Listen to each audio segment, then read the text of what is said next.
G'day guys, welcome back to my channel. My name is Wildkard. Thank you for watching the Wildkard Rugby Show. Like, comment and subscribe. And yes, you are here today because it's time for Super Rugby semi-finals. Chiefs versus the Reds. 43 points to 21. Boy, this was bad. The Chiefs have won the game in about 20 minutes. And Sir Razor Robinson, the future, actually the current, All Blacks head coach, left the stadium 10 minutes early to beat the traffic. Yes, this was that bad. And kind of left me wondering a little bit. I really had a long analysis of what happened out there tonight. And I think there's a big shift in the way that the Chiefs wanted to play rugby in this game. And that shift is that first decision to not kick the 3 points and went for the line out, went for the try. And a lot of times, especially if you listen to the commentary, they will tell everybody, oh, they should take in the 3. But that's not the right decision. And I think the Chiefs had fallen to that trap for a very long time where because Damian McKenzie is such a great goal kicker, they have just relied on him to take the scoreboard over. And that has really led to them falling short multiple times over the recent years because they are not able to close out the games with just 3 points.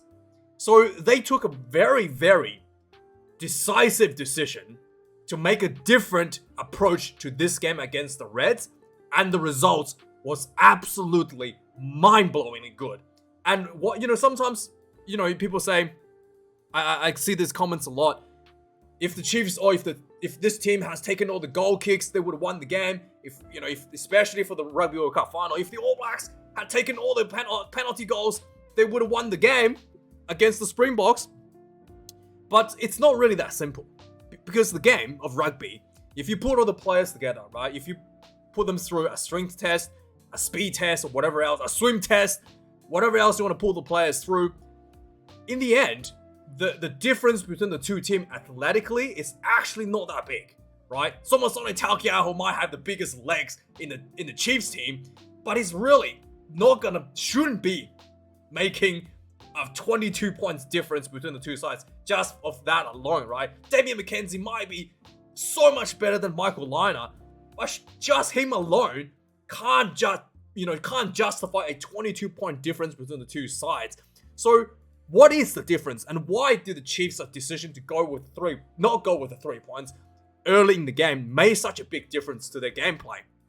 It's because just like everything in life, just like Sun Tzu, the Art of War, has talked about, when you have an opportunity to strike, you go all in on it.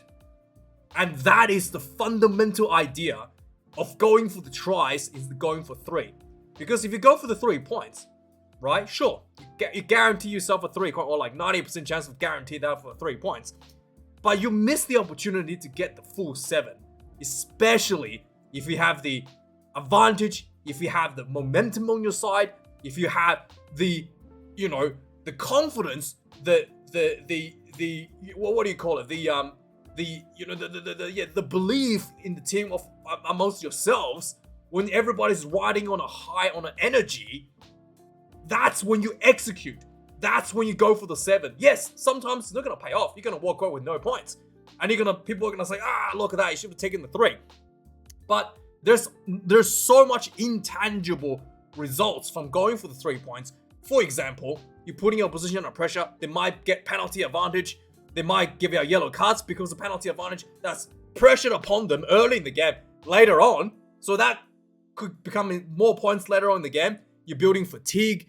And most importantly, right, you're giving your own team the confidence that you can indeed, right, execute the game plan that you wanted to execute. You can't assert dominance. You can't assert a mental, you impose your mental will, something like, championship UFC fighter Randy Couture used to talk about, imposing your mental will upon your opposition. And that, I think, is a difference of the 22 points. Not actually because Damian McKenzie is 22 points better than Michael Liner, right? Or Lewis Liner. What is his name? Michael Liner. I don't know. Liner. Too many liners around, right?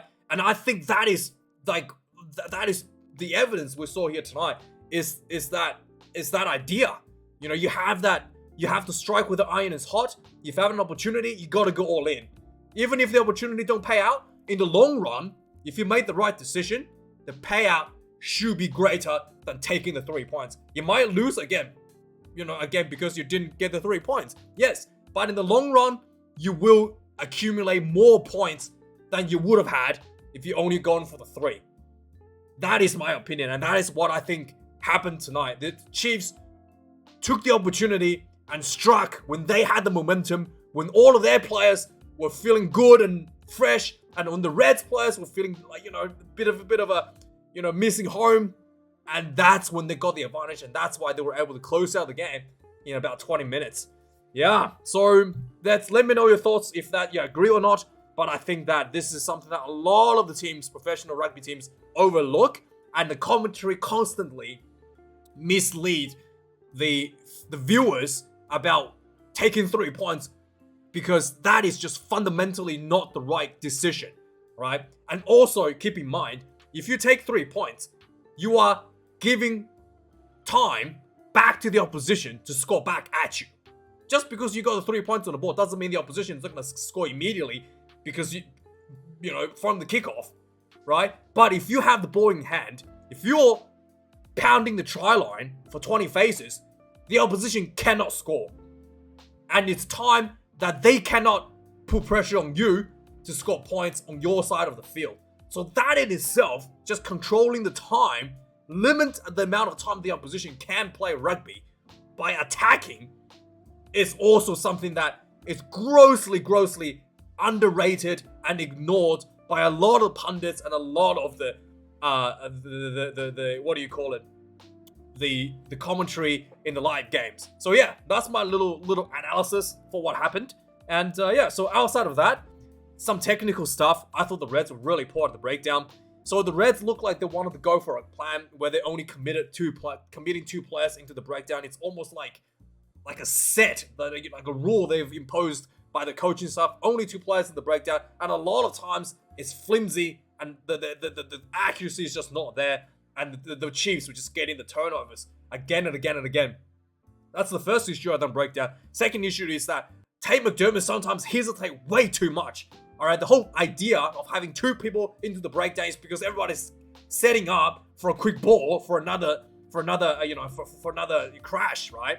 And Tate McDermott so many times is just hesitating, not getting the ball out, and giving the opportunity the chance to score, the opposition a chance to steal the ball, and you kind of losing the whole point of having just having only 2 players committing the breakdown, right?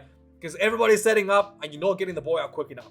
So that's another thing I think that Tate McDermott needs to really look at. And in fact, I felt like when Kanani Thomas came onto the field, he actually looked a little bit smoother, because he was just there and just autopiloting. Okay, ball, bang, Whereas Tate McDermott is like, where should I go? Oh my God, he's overthinking a little bit too much. And that's what I thought.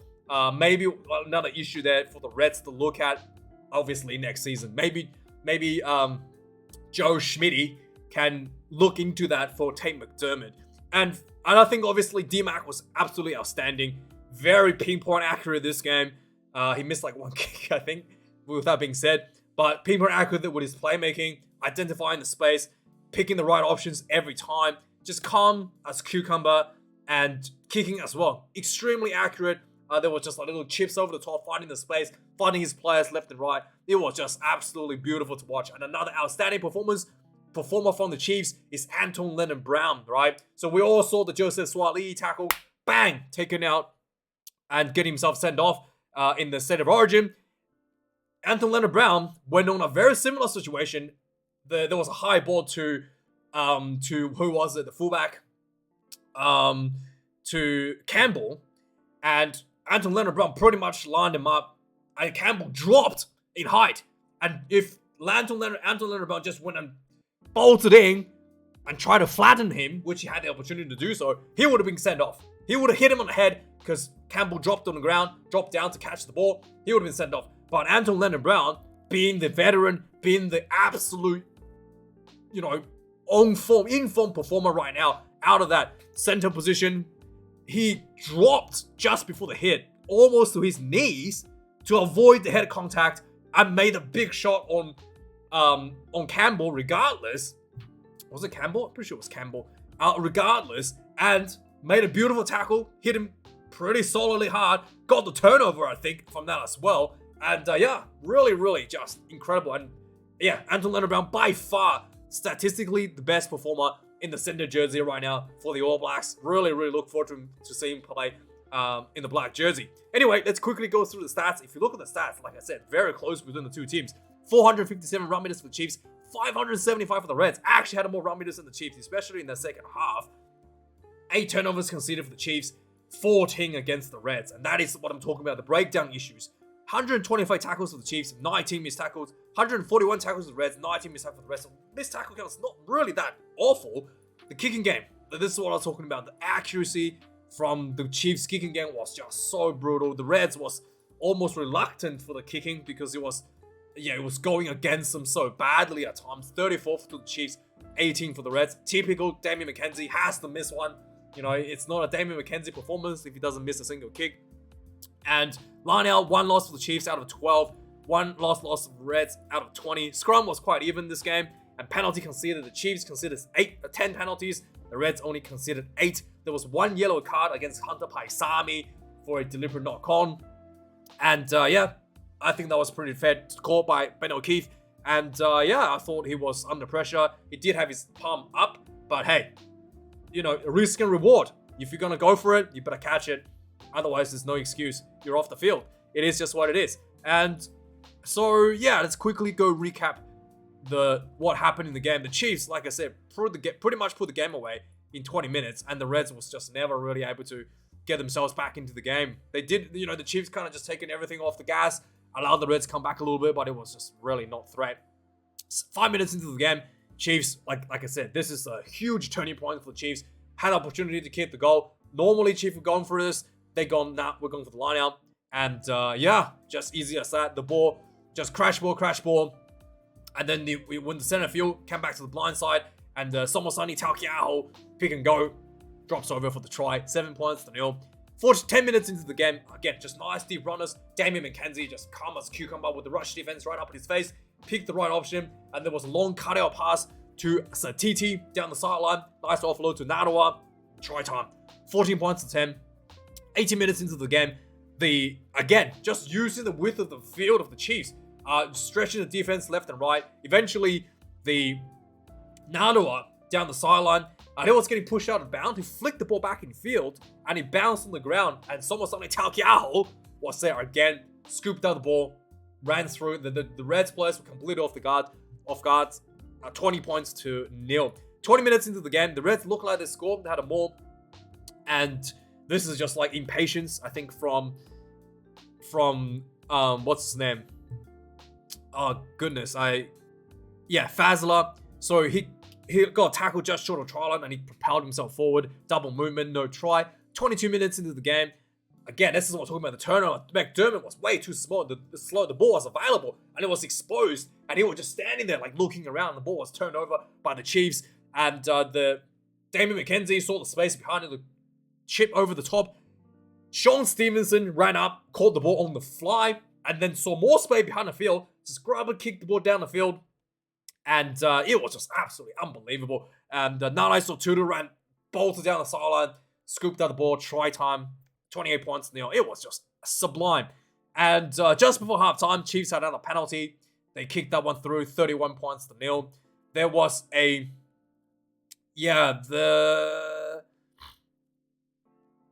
so the Reds had an opportunity before halftime as well. They built a lot of faces in front of the try line, not able to get any points out of that. Really good defense by the Chiefs. 43 minutes in the second half, Reds finally get their first points on the board. Yeah, just building a lot of pressure, pick and go. Crash ball got really close to the try line. Greeley got like inches short, and then Tate McDermott saw the try line, picked up and go. The blind side, dunked it over for the try. 31 points to 7. 50 minutes into the game, Nanai Sotutu kicked a 50-22. Man, it was good. Chiefs just built pressure from the line out afterwards. Just a lot of faces. Anton Leonard-Brown. Eventually, the ball came out to Damian McKenzie. Little double pump, drawing in the 2 defenders. And then just picked the perfect target. Anton Leonard-Brown ran through a nice gap. Try time, 38 points to 7. 54 minutes into the game. Finally, it looked like the Reds had a bit more urgency at the breakdown. Someone probably had to talk with everyone. And then they just, a lot more pressure. And then finally, the Reds attackers going forward got really close to the try line. And McDermott was like actually scooping the ball off the ground, trying to get the ball out as quickly as possible, which was actually making a massive difference. And sure enough, Uru got the ball, and the ball got knocked out of his hand and went kind of like sideways. And McDermott scooped it up, went through a little gap. Try time, 38 points to 14. 62 minutes into the game, Hunter Paisami got sent off for a deliberate knock-on. 63 minutes into the game, Bradley Slater, I think his name was, gets a try. So there was a Slater, yeah, and so there was a nice little line out from the Chiefs. They went for the maul, and the maul just rolled like pretty nicely. And then the Slater was the ball holder, put it down easy, 43 points to 14. And then 74 minutes into the game, Crichton coming off fresh off the field gets the try on the board. So there was a so the Reds again. This was when Kalani Thomas, is his name Kalani Thomas? Yeah, Kalani Thomas was on the field, and you can just see like he's not overwhelmed by the decision making, just popping the ball left and right. And then eventually the Reds was inside the 22. Nice flag ball to Fluke. Nice fly ball to Fluke, and Fluke, nice little offload pop to Crichton. Punts through a little gap, try time. 43 points to 21 in the end result. And that was pretty much it, guys. Let me know your thought about about my assessment of what happened out there. And I think it's something that's really important. A lot of teams don't think about. And we see this a lot with England. They overly kick too many penalty goals, and they end up falling short because despite you overwhelmingly dominating your opponent, you're not executing when the iron is hot. You're just taking 3 points. You end up actually losing the game because you're not capitalizing to the maximum effect when you had the opportunity. And when the momentum swans away from you, the game is gone. So yeah, thanks for watching, guys. Like, comment, subscribe. I'll see you guys tomorrow for the 3 additional games. And have a good weekend. And see you later. Cheers.